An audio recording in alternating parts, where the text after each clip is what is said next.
Oye, ¿y a dónde vas con ese rin?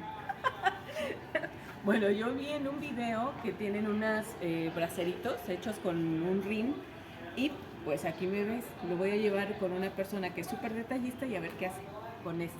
Seguramente una obra de arte, pero mientras me toca cargarla. Bueno, yo ya estoy entregando aquí mi ring con el maestro experto y pues aquí está, yo estoy haciendo entrega. ¿Qué me va a regresar? Seguramente una obra de arte porque él, así es, muy detallista.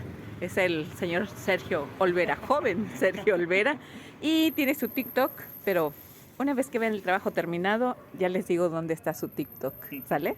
Entonces, pues, ¿qué modelo?